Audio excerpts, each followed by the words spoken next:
ለአይላሽ ኤክስቴንሽንስ ብዙ ብር ማውጣት ማቆም ይጠበቅባችኋል። ተፈጥሯዊ የሆነ የአይን ሽፋሽፍታችሁን ጤናማ በሆነ መንገድ እንዴት ነው ማሳደግ የምትችሉት? ሰላም የማወቅ ደጉ ተከታታዮች እንዴት ናችሁ? ረዴት ነኝ። እንኳን ወደ ማወቅ ደጉ ቻናል በሰላም መጣችሁ። የዛሬው ቶፒክ የሚሆነው በጣም ብዙ ሰው የአይን ሽፋሽፍት ላይ በጣም ኢንትረስትድ ነው። ስለዛ ነው የምናወራው። በዚህም የተነሳ እንግዲህ በጣም ብዙ ሰው ለአይላሽ ኤክስቴንሽንስ በጣም ብዙ ብር ሲያወጣ እንመለከታለን። አንዳንዶች ያለሱ መንቀሳቀሱላ እስከማይችሉ ድረስ በጣም ይጠቀማሉ። በየሁለት ሳምንቱ ቢያንስ ሲቀያየሩት እንመለከታለን። ምክንያቱም በቃ ቀላል ነው፣ በአንድ ጊዜ ፊታችንን ይቀይሯል። ሙልት ያለ ረጅም ሽፋሽፍት ይኖረናል። ነገር ግን ይሄ ዘላቂ መፍትሄ ነው ወይ? ጤናማ ነው ወይ? አይደለም። ይህንን በተመለከተ አንዳንድ ነጥቦች ላይ ዲስከስ እናደርጋለን። አይላሽ ኤክስቴንሽንስ አዘውትሮ መጠቀም ለምንድን ነው ተፈጥሯዊ የሆነ ሽፋሽፍታችንን ዳሜጅ የሚያደርገው? ማስካራስ አዘውትሮ መጠቀም ለምንድን ነው የተፈጥሮ ሽፋሽፍታችንን የሚጎዳው? ተፈጥሯዊ የአይላሽ ግሮዝ ሳይክል ምን ይመስላል?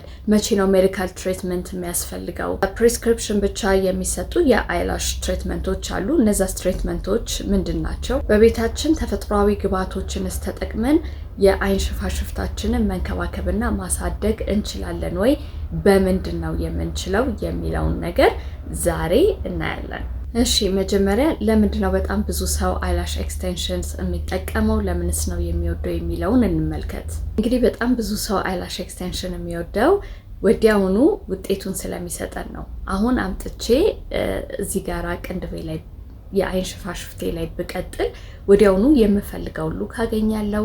አሁን ካለይ ላይ ረጅም ሙልት ያለ ቲከር እና ዳርከር ምንም ማስካራ ሳልጠቀም ወዲያውኑ ሪዘልት ይሰጠኛል። እውነት ለመናገር እኔ አይላሽ ኤክስቴንሽንስ ከሚጠቀሙ ሰዎች መካከል አይደለሁም። ከስንት አንድ ጊዜ ወይ ሰርግ ካለብኝ ካልሆነ በስተቀር አይላሽ ኤክስቴንሽንስ አልጠቀምም። ነገር ግን እኔ የማውቃቸው ሰዎች አሉ። ያንን ከመልመዳቸው ብዛት የተነሳ ያለሱ መውጣት የሚከብዳቸው ኮንፊደንሳቸውን የወሰደባቸው ሰዎች አውቃለሁ። ሁልጊዜ መጠቀም የለባችሁም ኦኬዥናሊ ቢሆን ይሻላል ብዬ ስላቸው ነው ያለዚህ መውጣት ኮንፊደንስ አይኖረኝም ይሉኛል። ግን ይሄ ነገር በጣም ዋጋ ያስከፍላል፣ ፊዚካሊም ፋይናንሻሊም። ከጊዜ በኋላ በተለይ በተለያዩ ምክንያቶች የአይን ሽፋሽፍታችን ሊወድቁ ይችላሉ። በዛ ምክንያት ደግሞ ያለን ሽፋሽፍት እያነሰና ባዶ እየሆነ ይመጣል። በዛም ምክንያት እንግዲህ በጣም ብዙ ሰው የአይን ሽፋሽፍቱ ባዶ ሲሆንበት ስለማይወድ በየሳምንቱ ይሄንን ለመሞላት ቀጠሮ ሲይዙ እንመለከታለን። ነገር ግን ከአመታት ከወራት በኋላ ይሄ ነገር አሁን ካለው ላይ ሞር ኤክስፔንሲቭ እየሆነ መምጣቱ የታወቀ ይሆናል። ፋይናንሻሊ ትጎዳላችሁ። ይሄ ብቻ አይደለም፣ ተፈጥሯዊ የሆነ የአይን ሽፋሽፍታችሁን ዳሜጅ ነው የምታደርጉት። ችግር አለ ካለን ከችግሮቹ መካከል አንዱ እንግዲህ ተፈጥሯዊ የሆነው የአይን ሽፋሽፍታችን ላይ የሚፈጠር ጫና ወይንም ትራክሽን ነው። የአይላሽ ኤክስቴንሽኖች እንግዲህ በምንጠቀምበት ሰዓት ተፈጥሯዊ የሆነ የአይን ሽፋሽፍታችን ላይ ተጨማሪ የሆነ ክብደት ይጨምራሉ። ይህ ተጨማሪ ክብደት ደግሞ በጊዜ ሂደት የአይን ሽፋሽፍት ስሮች ወይም ፎሊክሎች ላይ ጫና ይፈጥራሉ። ደግሞ ሽፋሽፍቶቻችን ቶሎ ቶሎ እንዲነቃቀሉና ባዶ እንዲሆኑ ከሚያደርጉ ምክንያቶች አንዱ ሊሆን ይችላል ማለት ነው። አንዳንድ ሰዎች አይላሽ ኤክስቴንሽን በጣም የሚጠቀሙ ማለት ነው ያንን ተጠቅመው ልክ ሲያወልቁት ተፈጥሯዊ የሆነ አይላሻቸው ከዚህ በፊት ከነበረው ባዶ ሆኖና አንሶ ያገኙታል። ይሄ ደግሞ ሀፕን ሊያደርግበት የሚችለው ምክንያት ምንድን ነው? መጀመሪያም ሽፋሽፍታችን ከተጎዳ ድጋሜ ለማደግ ጊዜ ይወስድበታል። ሌላኛው ጉዳት ደግሞ ሊሆን የሚችለው ሁሉም ሰው ላይ ባይሆንም አንዳንድ ሰው ላይ ግን አለርጂክ ሪአክሽን ወይንም ደግሞ ኢሪቴሽን ሊያመጣ ይችላል። ይህ ደግሞ አይናችንን ውስጡን ሊያቀላው ይችላል። በውጫዊው ዙሪያው ሊቀላ ይችላል፣ ሊያብጥ ይችላል። ያለ ልክ ማሳከክ ሊመጣ ይችላል። የማቃጠል ስሜትና ያለማቋረጥ እንባችን ሊወርድ ይችላል ማለት ነው። ኢሪቴሽኑ ሰቪየር ከሆነ ደግሞ የሕክምና ባለሙያ ማየት ግድ ይላል። ሌላው ደግሞ እንግዲህ የአይን ሽፋሽፍታችንን ሊጎዱ ከሚችሉ ነገሮች አንዱ በየቀኑ ማስካራ መጠቀም ነው።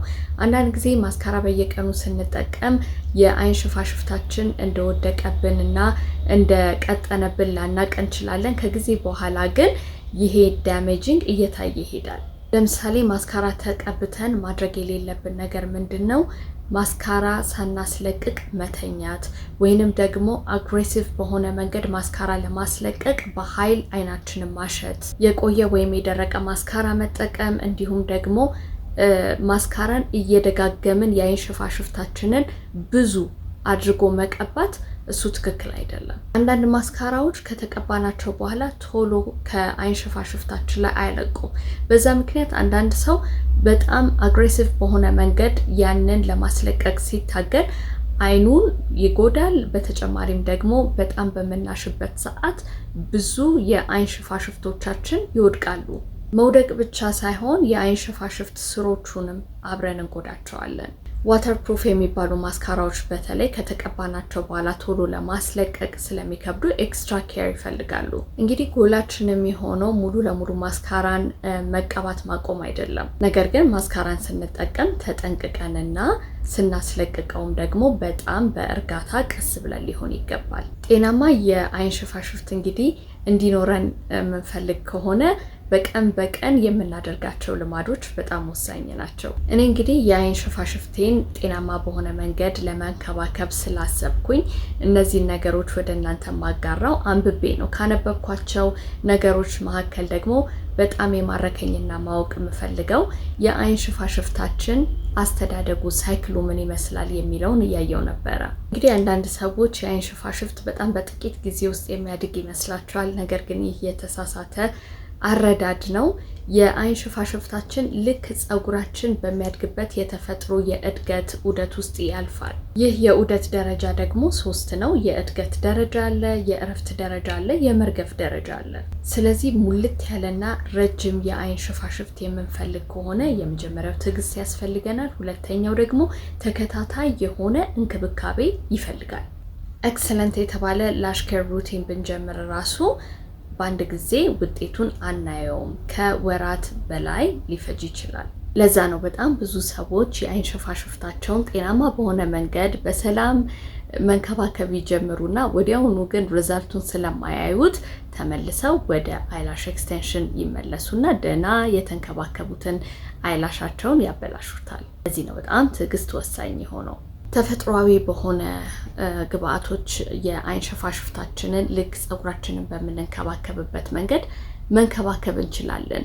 ልክ እንደኔ ተፈጥሯዊ የሆነ መንገድ መከተል የሚወድ ሰው በጣም ብዙ አለ እና ያንን ተፈጥሯዊ ኦይሎች በተለይ በመጠቀም የአይን ሽፋሽፍታቸውን የሚያሳድጉ የአይላሽ ኤክስቴንሽንን የሚያስልቅ ተፈጥሯዊ አይላሽ ያላቸው ሰዎች አሉ። ከነዚህ ግብአቶች እንግዲህ መካከል በጣም አሪፍ የተባሉ ኦይሎች አሉ። እኔ ከቅርብ ጊዜ ወዲህ የአይን ሽፋሽፍቴን የምንከባከበው በካሮት ኦይል፣ በካስተር ኦይል፣ በሆሆባ ኦይል አልፎ ሺያ በተር ቀላቅላለው።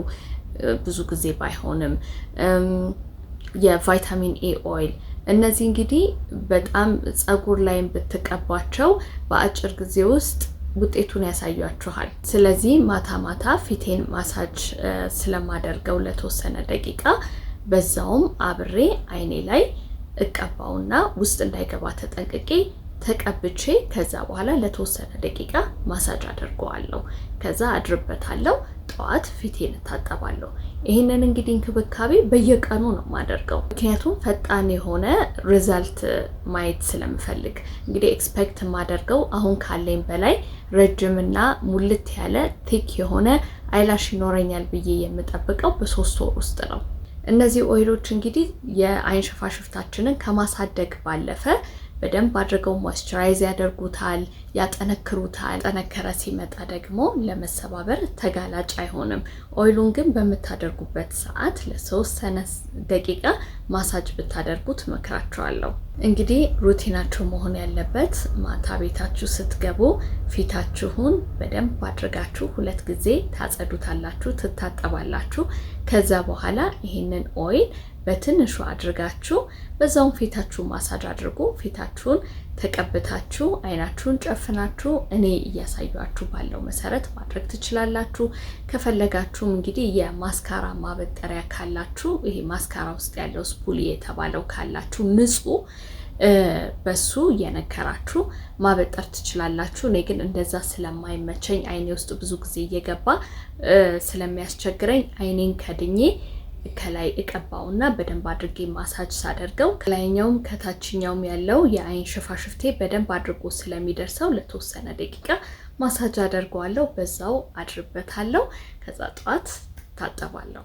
በነገራችን ላይ የምንቀባቸው እነዚህ ኦይሎች ራሱ ቀን ላይ ሜካፕ ተቀብተን ከሆነ በደንብ አድርገው ነው የሚያስለቅቁልን። ለማስለቀቅ አግሬሲቭ በሆነ መንገድ ማሸት ራሱ አይጠበቅብንም። ኦይሎች በጣም ሜካፕ ለማስለቀቅ ተመራጭና አሪፍ መንገድ ናቸው። ግን ሁልጊዜ አንድ ማስታወስ ያለባችሁ ነገር ምንድነው? ተፈጥሯዊ የሆኑ ግብአቶችን ስንጠቀም ድራማቲክ የሆነ ለውጥ አትጠብቁ። 3 ወር፣ 4 ወር፣ አንዳንድ ጊዜ እስከ 6 ወር ድረስ ጊዜ ስጡት። ቋሚ የሆነ ሶሉሽን የምትፈልጉ ከሆነ ለ6 ወር ዋጋ ክፈሉ። እነዚህን ኦይሎች በየቀኑ ማታ ማታ መጠቀም፣ የአመጋገብ ስነስርዓታችንን ማስተካከል፣ እንዲሁም ደግሞ በየጊዜው አይላሽ ኤክስቴንሽንስ መጠቀም ማቆም ወሳኝ ከሆኑ ነገሮች አንዱ ነው። እውነት ለመናገር ያለንን ተፈጥሯዊ የአይን ሽፋሽፍቶች ውብ ማድረግ እንችላለን።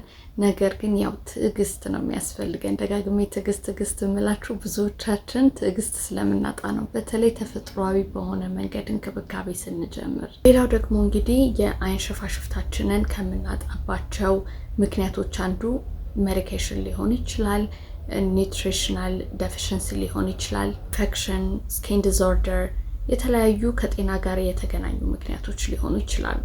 ከነዚህ ጋር በተያያዘ የሚመጣን የአይን ሽፋሽፍት መውደቅ ወይንም ማለቅን ደግሞ ሊፈታ የሚችለው የሕክምና ባለሙያ ነው።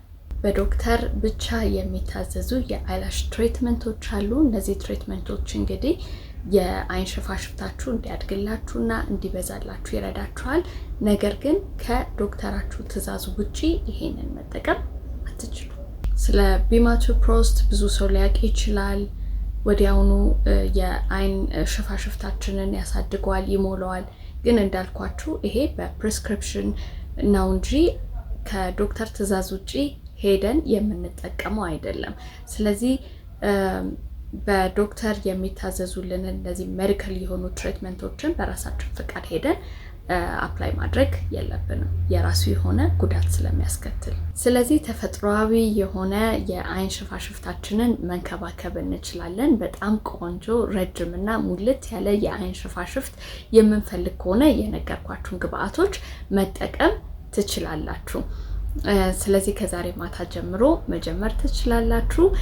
አምላክ ፈቅዶ ደግሞ ከ3 ወር በኋላ ከተገናኘን የአይን ሽፋሽፍቴ አሁን ካለበት የቱ ጋራ እንደደረሰ አብረን የምናየው ይሆናል። በ3 ወር ውስጥ የሚሰጠን ሪዛልት ምንድን ነው የሚለውን ነገር እናየዋለን። እናንተም ግን የራሳችሁን ማየት ስላለባችሁ ከዛሬ ማታ ጀምሩ። በሌላ ጠቃሚ ቪዲዮ ደግሞ እመጣለሁ። ይህንን ቪዲዮ ከወደዳችሁት ላይክ፣ ሼር፣ ሰብስክራይብ ማድረጋችሁን እንዳትረሱ።